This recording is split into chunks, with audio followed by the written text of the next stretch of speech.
Hi everybody, how are you all? Welcome to our Friday chat, event, podcasts, discussions, etc.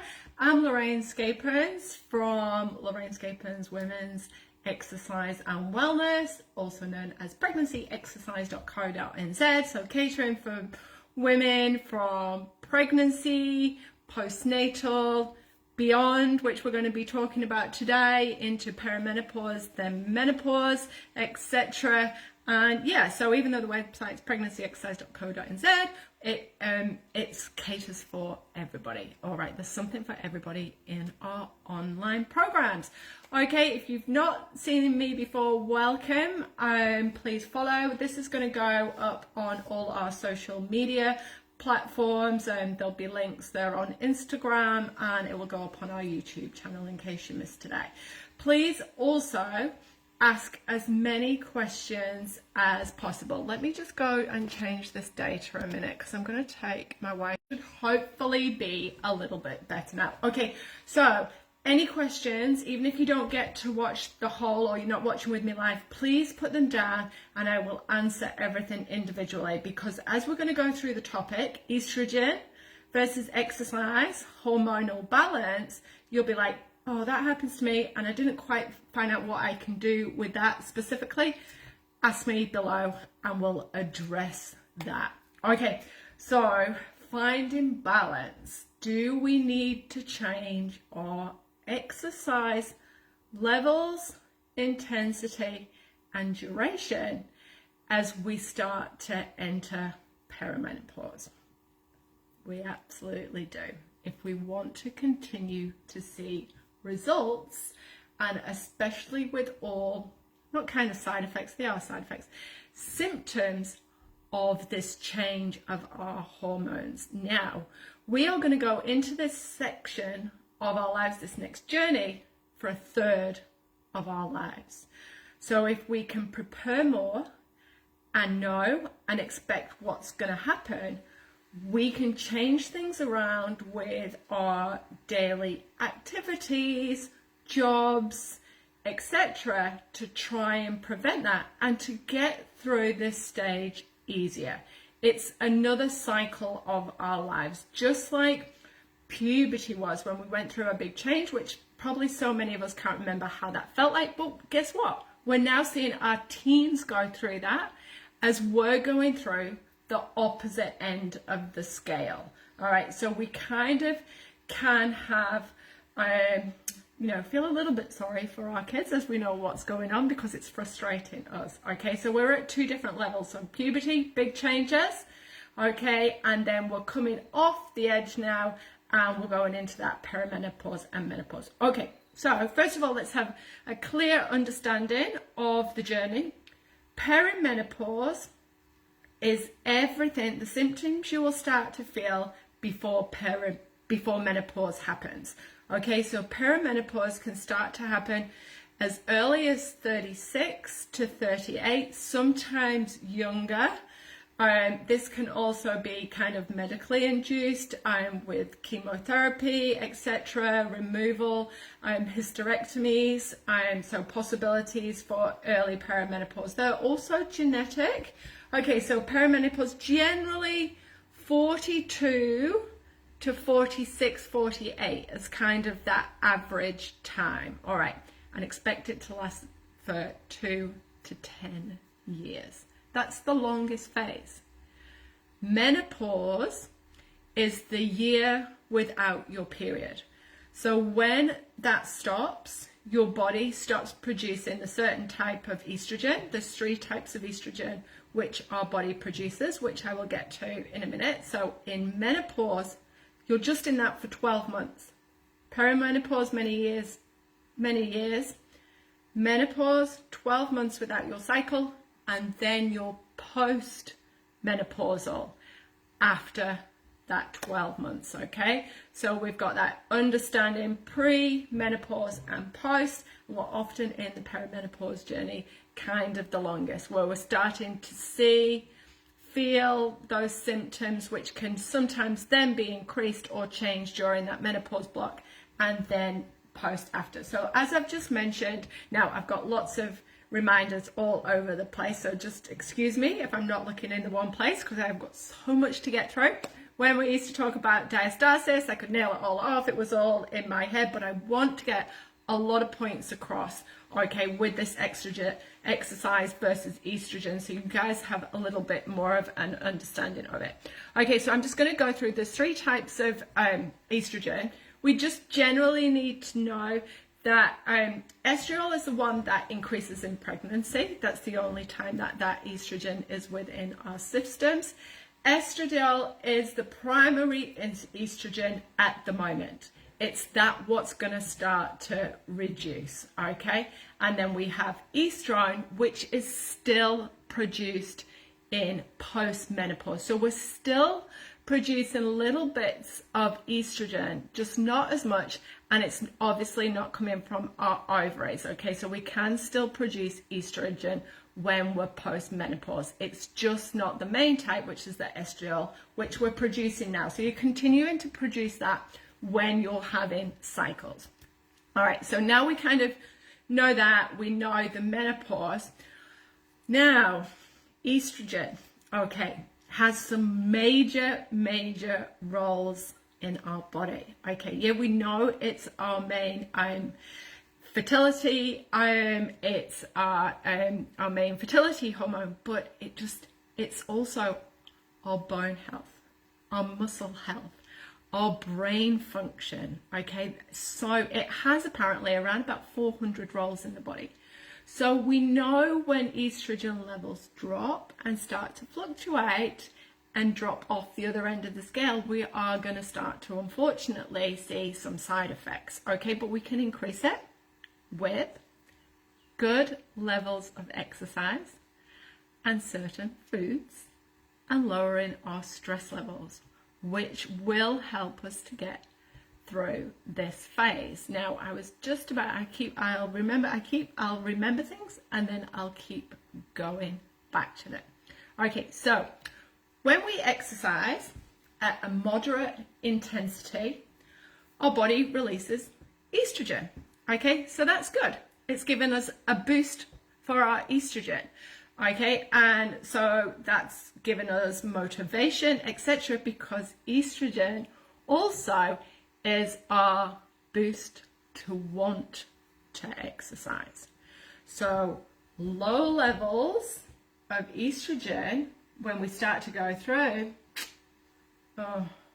we start to lose that get up and go. Even though we may have loved exercise, we can start feeling a bit more tired. Oh, I can't really be bothered to go and do it. And we start to get in the cycle, and that's because our estrogen levels are lower. We know in studies that have taken place that the greatest number of people to start to the gyms are women in their 50s to 55, which is fantastic, but they are also the greatest drop-off. And is that because frustration, losing motivation, and not seeing results for the exercise? All right, so this is what I want to get into next. So I just want to go through kind of some symptoms of low level estrogen. All right, so low levels of estrogen may have tender breasts at any stage during your cycle. Weak or brittle bones, you won't get to know that unless you obviously go for your osteoporosis, your bone health check. Moodiness and irritability all the time. Vaginal dryness, hot flashes and night sweats. Okay, and I'm not going to get into that on the nutrition side, but please make sure you sign up for our free 8-week guide, because I'm going to give you specific foods that you can eat before bed to stop that heat and to help you feel cooler, and the best times, etc., you should be eating, etc., because we need to be focused on this for ourselves, and we're going to make the journey easier if we're like, okay, we're going to plan this and I'm going to change little bits of things through. And that's what that free 8-week guide gives you. It gives you a little tool to change each week. Irregular periods or no periods, weight gain, headaches. Now, being honest, I had the most brutal headache this morning. I actually thought I was going to have to cancel my clients. It started off like a migraine. I had a glass of wine last night, I'm being honest, and I really think it was probably due to that. Okay, so you've got to weigh these things up as to your symptoms, and it was chronic. It was pretty bad. I've had a couple of anti-inflammatories this morning. Now, I was suffering quite significantly. When we were in a lockdown, maybe 2 years ago, chronic headaches. I knew they were hormone related, but I couldn't get on top of it. By cutting out sugar significantly, when I did the gut health, my mum's got liver cancer, and I did give it up for gut health. I don't eat much sugar, but when I took sugar out, refined sugar, out of my diet last year, I actually noticed a significant reduction in those headaches I was feeling. I'm probably only getting them once every 4 months. I've not had one like this for a while, and funny enough, I'd actually skipped a period too. So again, we're like, okay, right, step back, okay, I'm going to address this. All right, so weight gain, headaches, decreased sex drive, and fatigue. All symptoms of low levels of estrogen. So what have we got to do if we've got low levels of estrogen? We've got to definitely exercise, and we've got to look at our nutrition, and we've got to get our sleep right. High levels of estrogen, very similar, but on the other scale. Okay, weight gain around the hips, weights, and thighs. This is kind of called an estrogen dominant. Light or heavy bleeding during menstruation, worsening premenstrual symptoms, feeling of tiredness. Can we see how they're starting to cross over? Lack of desire for sex, depression, and anxiety. All right, so where have we got to exercise with these symptoms, and at what? Okay, so what we know is, from the latest studies, if we're exercising at a moderate intensity, our body will help us because it will produce estrogen levels. So it will give us a nice boost. So I would suggest, and what I suggest through the program, is 30 to 40 minutes of moderate activity most days of the week. Yes, you can go into a little bit of high intensity, but keep it narrow. Okay, keep it smaller. I have had members, I've had conversations with them. Lorraine, I'm going to the gym, I'm doing 3 Pilates a week, I'm running 4 times a week. This was 2 people, very similar situation. I'm doing this, so I'm exercising 5 to 6 times a week. I'm getting up in the morning, I'm going out for a run, I'm coming home in the afternoon, I've got a Pilates class, I'm doing a weights class, and I've just gone, okay, we're going to change that, and you're going to be surprised, because I want you to now only run 2 or 3 times a week, and I want you to do 2 or 3 pause fit workouts, and that's it. And no 15 to 20 minutes unless you want to add on and do kind of a 30-minute workout. So that's someone who's gone from, let's say, maybe 10 or 11 10-ish hours of exercise a week, probably, if not that, but at quite the same intensity, quite hard, over that 80%. As soon as you back off a little bit, you actually will start to see results, because continuous exercise at over 85 intensity, hard on, hard out. Let's think of a CrossFit class, okay? Every day, same intensity. That's reducing your estrogen levels. And it's actually starting to really affect how you're feeling, all right? So that is not good whatsoever. So you do need to be very, very mindful of that. So we want to keep our exercise primarily around about that 75 to 80%. So we're going to see results.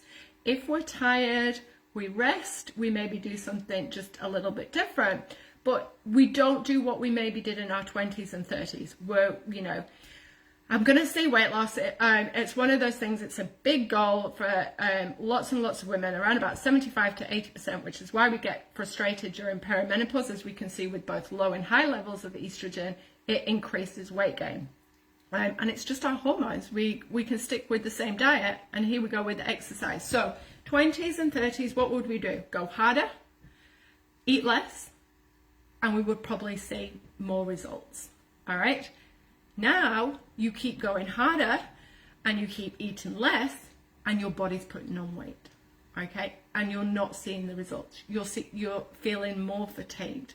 You're working against your hormones, and we're trying to go, no, we hate that word. I hate that word, that aging, but we're going to try and embrace that word aging. Okay. As we start to go on the aging phase, we've got to start to exercise with our hormones in mind, just like we did when we were pregnancy. We exercised with babies in mind. When we were postpartum, we hopefully exercised with breastfeeding in mind, recovery in mind, pelvic floor, etc. And that's another thing that we need to think about, our joints. We know in athletes, between which is the stat, I want to get this right, I've got this somewhere, for exercise athletes, where's my little study gone? I know what it is, but I just want to get it correct. I have actually moved that. But we know with athletes, with female athletes, that the biggest increase of injury is right before their period, when the estrogen levels are at the lowest. And we're trying to get there now. So we've got to be mindful of our connective tissue, our muscles, etc. when we're going hard all the time. And I've said in previous events, I trained as an elite triathlete, age group athlete. I've coached performance athletes as well. And I would always give them recovery. I would never do more than 2 speed training sessions within a strength and taper. It was all very periodized, and you don't do that if you're going to a spin class every morning. You don't go, okay, I'm going to go hard one day, I'm going to easy the next, I maybe just do a strength on the Wednesday, and then I'm going to go easy, and then I'm going to go hard. So you don't tend to do that when you're going to the same classes each week and CrossFit and doing the same programs. You get stuck into this hard is more. Where it's not necessarily the case. So I'm going to come back to that. I just want to get on to also as well with that joint and bone health. Estrogen acts as an anti-inflammatory, which is why we can often feel when feeling tired and less motivated to exercise, and we've got joint pain as well. All right, so another biggie and key there. For exercising with hormone balance in mind. And you know, this is why I've set up the Pause Fit program. Has definitely evolved in the last 12 months from what women want, and I'll tell you it's going to evolve again after this morning's session. So I started off because of my knee. I'm waiting for surgery with Pause Fit Core. I was able to do that, and then I created Pause Fit Strength, and I said you can mix the two together, which is great. Then I created Pause Fit R&R, which is your introductory sessions, which is in that. And then, of course, we've got Pause Fit Flow, some yoga, because it's about mental health as well and sleep health. We've got to link those all together, and they're actually separate webinars. They're not just the exercise one today. Okay, so I just want to also what I'm going to involve in the program and what you need to think about when we start to X, and because of possibly fatigued. You know, some of us are going to go into perimenopause when we're still breastfeeding as well, if we're having children later. So this morning's session, and this is why it's different when you guys are coming to me as a professional and an expert.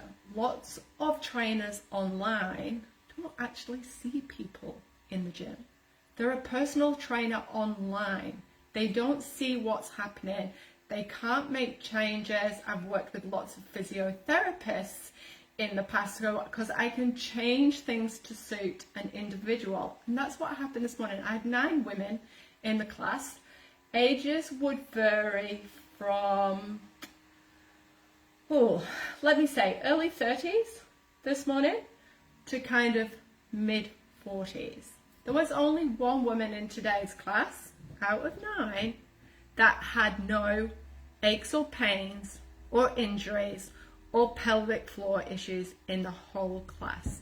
So when the mums come to me in the class, I write structure down on how we're following things, but everybody has got a little bit of a different specific key exercise to do for them. So I had 2 women in who have wrist issues. So obviously we've got no press ups, we do bands instead. Okay, so if you've got wrist issues, feeling achiness in your hands, let's start to opt more for resistance bands. So grab a resistance band to join Pause Fit. We have a lot of mums with 2 mums in the class with prolapse issues. So we are therefore careful and mindful for those. So we change squats around. We change the kettlebell swings around. We do squats. We do wall sits. Okay, so wall sits are generally great for prolapse. We don't come down too deep and we breathe through it and we think of that connection. Okay, we had normally 2 ladies in who've got to be specifically careful with movement. 1 shoulder reconstruction, and we've had 2 one who's had full mastectomy, double mastectomy, 1 who's had partial. So we work there, and you know, there's just so many. So you're not by yourselves. And then there's me who can't walk with knee pain. It's normal, team. Okay, so don't start thinking, oh, I've got wrist pain, knee pain extra, I can't possibly do that program. Please, if you you do have shoulder pain, I can mix things up. I'll tell you which workouts to work for. Side planks is very, very hard on somebody who's had a shoulder injury, rotator cuff. It takes a long time to build up for that. So what I often do is seated rotations instead of side planks and wood chops. All right, so I've got the tools to change things around. But as we age, please don't think that all these symptoms are just too much, and don't try and stress about it. What I do in the 8-step process, which is the 8-week, is we change something each week. And you will start to see how, if you're not sleeping, you start to get stressed. And I would say that's one of the first things that you need to change. Then, if you're not exercising, you need to increase that. If you're exercising hard and not seeing results, leave me a comment, leave me a question, and let me change your week around. I am more than happy to do that, and through Pause Fit and the groups. Okay, where are your symptoms at? Which are your worst symptoms? Is it the sleep? Is it the fatigue? Have we just kind of fixed that by changing your exercise? If it's the hot flashes, we can have a look at your food to do that. What else? Anxiety, depression. Hopefully the depression can start to be elevated and improved when you start to exercise and see results. Because what we don't want to get into, and I'm seeing this very, very clearly, and it's crap, you know, it does suck, is a circle around the whole perimenopause symptoms, and it can leave us feeling depression, fatigue, not exercising, anxiety increases, etc., and it just goes into this negative circle. Instead, it's like, okay, I've slept tonight, that's really good. What did I have for my dinner? Oh, great, okay, feel a little better, I'm going to go out for a walk this morning. I might even do a Pause Fit call. Okay, that's going to boost our mood. All right, but again, we don't need to over plan things if it's going to cause stress. So there's lots of things we can start to change, and see it as a journey, as our pregnancies and postnatal was. This is something that naturally occurs. It's a natural aging process. It's very challenging at times, and I would often say to women, you know, you can put everything in place, but then we need to see a medical professional and check with the GP, get your bloods done, etc., so we know where we are. I mean, one of the key things is, which I could tell, and then I just read it in a study when I did Jenny Burrell's course last year, is just in our need for different. I've always been low iron, super low in iron. I always need to eat red meat 3 to 4 times a week. But when we stop menstruating, we're not going to need that anymore. But if you are low iron, not sleeping, you may need to increase it whilst you're still menstruating. Because iron is your B12, which helps us to sleep.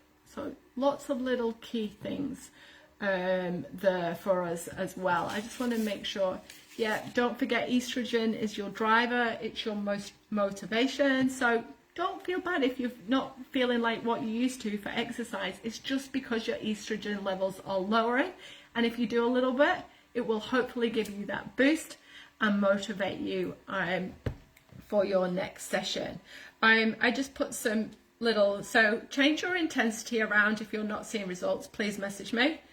Tiredness, again, okay, expect to feel tired, definitely expect to feel tired, but we don't want days of tiredness. Keep variety in your exercise. Make exercise fun. Do what you enjoy, because then that's going to help motivation. It's going to help you get out of bed in the morning. Be social. The groups love it here.